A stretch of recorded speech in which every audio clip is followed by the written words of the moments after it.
Hello, people of the internet. My name is JD Shadow, and what I'm about to talk about is something that I don't feel as though a good number of YouTubers, well, not many YouTubers, if any, have touched upon, although they touch upon the situation involving the Jeopardy host carousel in videos that have to do with whether or not they wanted LeVar Burton in there because of his stance with consequence culture instead of cancel culture and stuff along those lines. And they were talking about the removal of Mike Richards from the spot, and I commend them for removing him because he was probably doing nepotism there, and he has some very questionable actions, although I'm not quite sure if the way that it happened was just, and I'll get to that in a minute because I want to get to one of the idiotic things that's been going on about that. It's this other bit of the story that is not getting that much attention on YouTube, and I feel as though it's about time that people had somebody to talk about it, which is the other person that has now taken the lectern on Jeopardy, Mayim Bialik, who is the former star of Big Bang Theory and of course of Blossom. She has not been shy about revealing that she has a PhD in neuroscience, and she had been one of the high-ranking people in order to get the permanent spot on the Jeopardy lectern after the unfortunate passing of longtime the host and legendary game show host Alex Trebek. Of course, she was the one that was going to host the specials alongside Mike Richards, hosting the daytime version until, of course, Mike Richards got removed and resigned from all those positions. But now it seems as though no one's really talking about the woke left and the media trying to cancel her now. And I don't know why. I don't know why no one seems to want to talk about this on YouTube. No one seems to want to even bring it up, that there's all of these publications right now and all of these people who are on the Jeopardy subreddit, which, by the way, had perma banned me, and I'll get to that in a minute, because of some of her opinions on certain things. And some things that people are completely twisting and turning around, and they seem to be getting rather creepy about how far they're trying to go in order to get her canceled and get her removed from the Jeopardy lectern, even though she is doing 10 times better than any of the hosts that they want there, Ken Jennings, LeVar Burton, and Buzzy Cohen, whoever that is, could ever do. And it's getting kind of weird because it seems as though their objections to her, you could chalk up to them just reading too much into what she's saying or taking things a little bit further than what she ever intended it to be. Of course, one of the easiest things to refute is her advertisements for Neurogen. I think it's a brain supplement, and Prevagen is a sponsor for Jeopardy. Keep in mind that this is usually a celebrity endorsement. Doesn't mean that she takes it or actually endorses it. They pay her money for her to be on the commercial. Since when do we believe that a person who is a celebrity and endorses a product on a commercial actually use that product? I do not understand that mentality unless she actually does believe in the product and uses it. Then comes the more egregious things, which is the quote-unquote anti-poke things and her comments about her wardrobe in the wake of the Harvey Weinstein situation. And first of all, the thing with the Harvey Weinstein thing, in which she said she dresses conservatively in order to avoid having those sort of men go after her, is getting taken out of context and being so misconstrued that you would have to actually go and read her exact quotes from her own mouth in order to understand that what she actually say, because you can't trust anybody to actually give you a fair interpretation or even the right quote of what she said. Comes from a New York Times opinion piece in which she wrote herself. And I'm going to read it to you in full exactly as it's said in that opinion piece in the New York Times. And I implore you to read it in its entirety. I will link it to you in the description below this video in an archive thread. That way you can be sure that you're reading the exact quotes. But what she actually said is, I still make choices every day as a 41-year-old actress that I think of as a self-protecting and wise. I have decided that my sexual self is best reserved for private situations with those I am most intimate with. Just modestly, I don't act flirtatious with men as a policy. I am entirely aware that these types of choices might feel oppressive to many young feminists. Women should be able to wear whatever they want. They should be able to flirt however they want with whoever they want. Why are we the ones who have to police our behavior? In a perfect world, women women should be free to act however they want. Our world is not perfect. Nothing, absolutely nothing, excuses men for assaulting or abusing women. But we can't be naive about culture we live in. Believe we can change our culture, but it won't be something that happens overnight. We live in a society that has treated women as disposable playmates far, far longer than Mr. Weinstein has been meeting in genuines in luxury hotel room. One major bright spot, we are seeing more women taking on prominent roles behind the camera. Women like Jenny Cohen and Jill Soloway are showing the kinds of female characters on their shows that we all know in real life but never got to see on TV, and more women and men are waking up to the fact that it is on us all to sound the alarm on unacceptable behavior. In the meantime, I plan to continue to work hard to encourage young women to cultivate the parts of themselves that may not garner them money and fame. If you are beautiful and sexy, terrific, but having others celebrate your physical beauty is not the way to lead a meaningful life. And if, like me, you are not a perfect 10, know there are people out there who will find you stunning, irresistible, and worthy of attention, respect, and love. Best part is you don't have to go to a hotel room or a casting couch to find them. And that is what she actually said. Now, if you go onto a subreddit or the r/television subreddit, I'm not sure why I'm going to Reddit to get these kinds of opinions, but here you go. You'll see many people try to twist these words around and completely misconstrue them, either out of ignorance or out of spite, in order to make it seem as though she's shaming women who were being victimized by Harvey Weinstein or somebody like him, which is far and away from what she actually said. How do you connect those thoughts? Show me the chart that you're seeing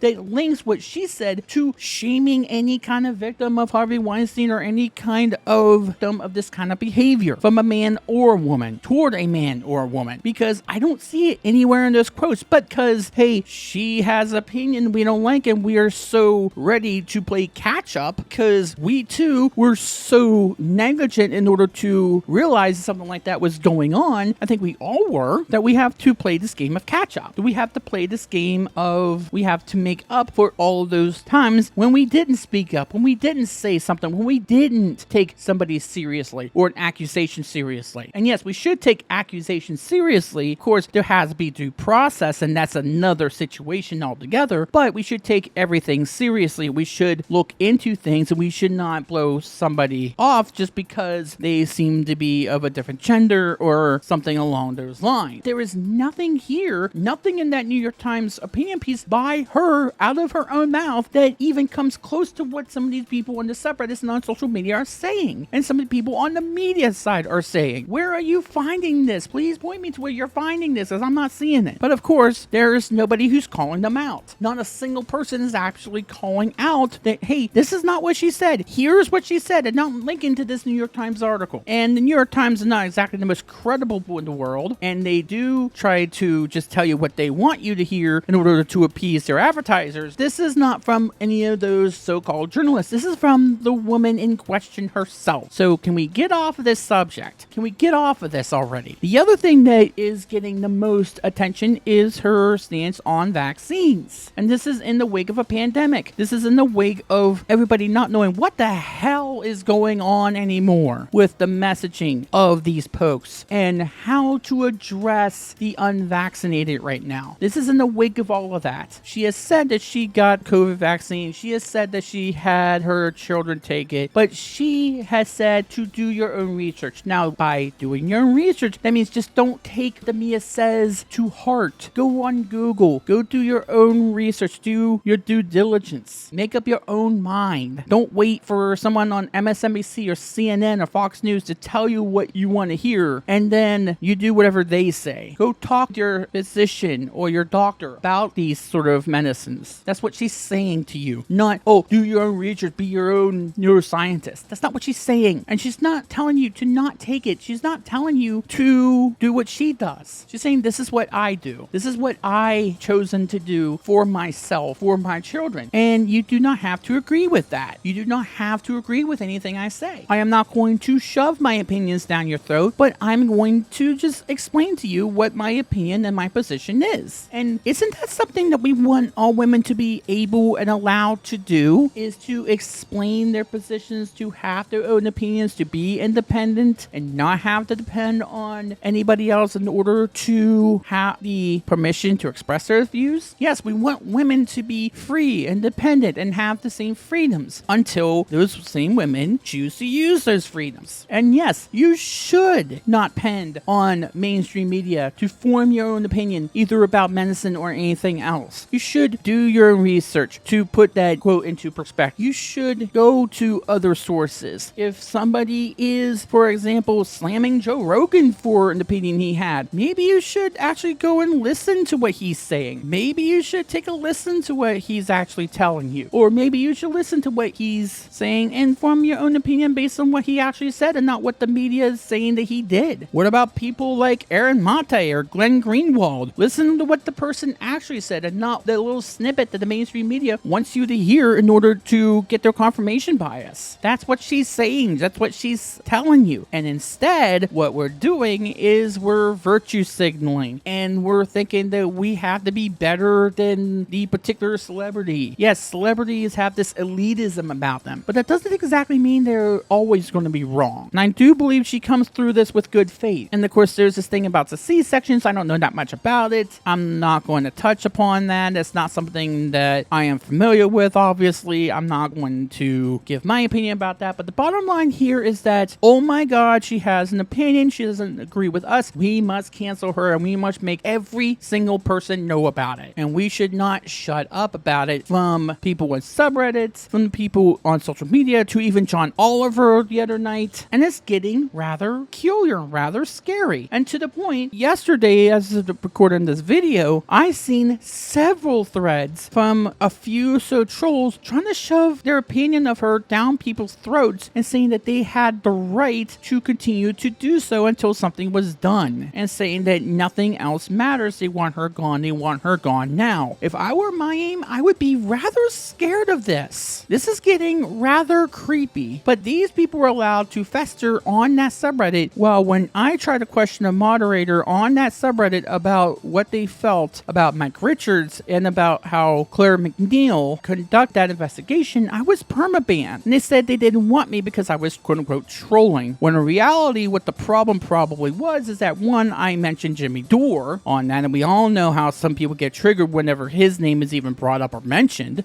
and two, I kind of questioned Claire McNeil about her saving podcast in case that he deletes them, which he eventually did, him being Mike Richards. And regardless of what you think about his podcast, what he said in them, they were benign compared to the other crimes that he committed. And saving the tapes is akin to some people being triggered because of how cancel culture went after them. They wouldn't let anybody be forgiven or to get out of that thumb of something they said back in the day. Never recovered because no one would ever let anybody forget about it. And of course, I get it about Mike Richards because his other crimes were going to disqualify him, as they should. But we need to be extremely careful that we're not using those same tactics on other people if they even hint of being quote-unquote unpure. Because here's the thing, you're never going to get an absolutely perfect person. You're never going to get that one person who is so squeaky clean they've never made a mistake at any point along their life, or has said something in the heat of a moment that they wish they could take back later on. I've had those moments when in the heat of the moment I've said some things that I would take back later. And I'm sure you, somebody who's watching this video now, have said some things to some people in which later on you said, why did I say that? I am not this person. I'm not that person. Why would I use that word? Why would I use that phrase? Why would I say something to that person? And yes, it takes a good person, a good character, in order to admit that they did wrong, but it takes an equally good person to understand that that person that told those things to you is feeling sorry for themselves, is feeling guilty, and can put the past behind them, and doesn't have to throw salt over wounds all the time. That is not a good character if you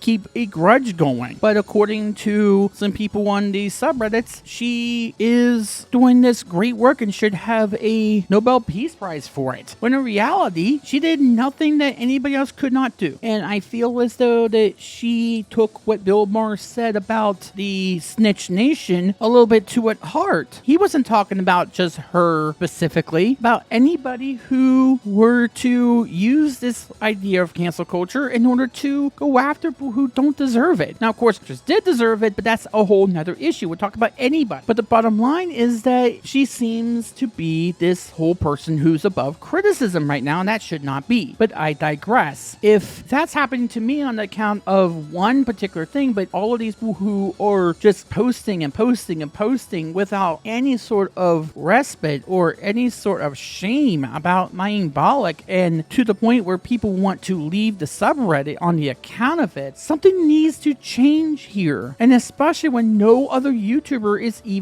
touching this issue. Why aren't they? They need to be. They were there for Chris Pratt, for Matt Damon, for Gina Carano. But why aren't they there for Mayim Bialik? Why aren't they there for somebody who seems to be progressive as well? Why aren't they there for her? I don't understand it. I don't understand this at all. And she's doing a great job as the Jeopardy host. When Matt Amano, I don't know if I'm announcing his name right, reached $1 million milestone on Jeopardy, she made it out to be a very big deal. And no, she's not going to replace Alex Trebek. I don't think anybody's going to do that. I don't think she's going to replace any of the legendary game show hosts. However, that having been said, the way that she hyped it up as a big deal made me think of another particular game show host, or at least another game show company, Jack Barry and Dan Enright. They had their own controversy, and unlike the controversies of even Mike Richards or Mayim Bialik, they were not hurting the integrity of the game as NBC was trying to make Dan Enright and Jack Barry do on 21. If you don't remember that, go watch the movie Quiz Show. You'll be educated about that. But the bottom line is that would happen in the 1950s, and in the 1970s they came back and had a bit of a show called Joker's Wild, and they became millionaires on the back of that.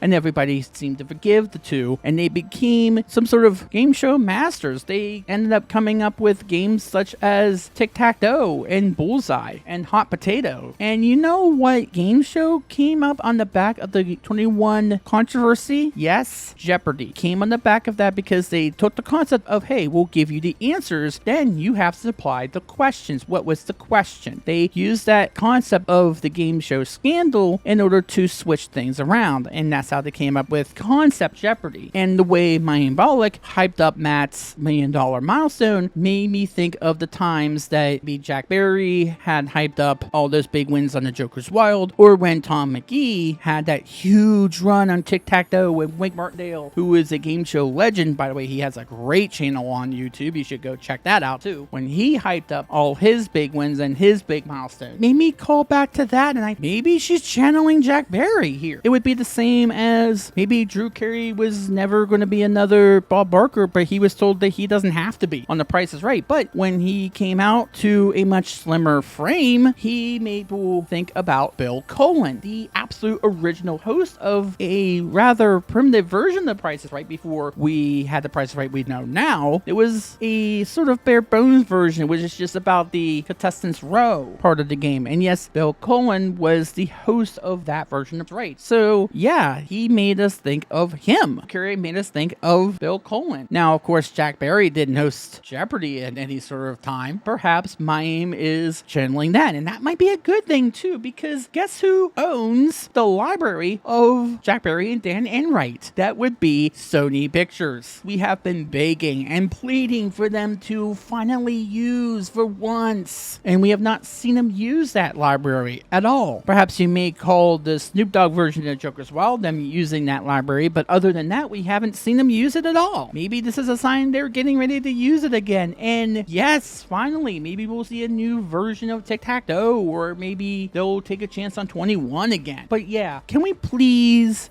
get over the fact that she might become the permanent host, and she does deserve it? Can we please just drop it with all of this stuff and quit trying to cancel her? And can we please have more people talking about this? Because I know I'm not going to get as much reach on this as some other people on YouTube will be. But the more people that actually talk about this and actually bring this up, the more chance we have of people actually listening for once. And who knows, maybe someone actually will agree with some of the opinions she has. How about that? What about that? Maybe some people agree with her opinion. Some people agree she has to say. She's not telling people she wants people to agree with her or expects people to agree with her, but she's a woman with an opinion. Maybe that's too much for some people to comprehend. If you are a feminist, you won't just advocate for women to have an opinion and be independent. You will be happy when a woman uses that freedom and uses independence. And part of me now now wants her to get full-time permanent role of Jeopardy just to piss these people off, because I would love to see the storm that brews and the outright triggering that will happen when she does get it. It will be glorious. It will be more glorious than a reset era thread. My name is JD Shadow, and that just happened.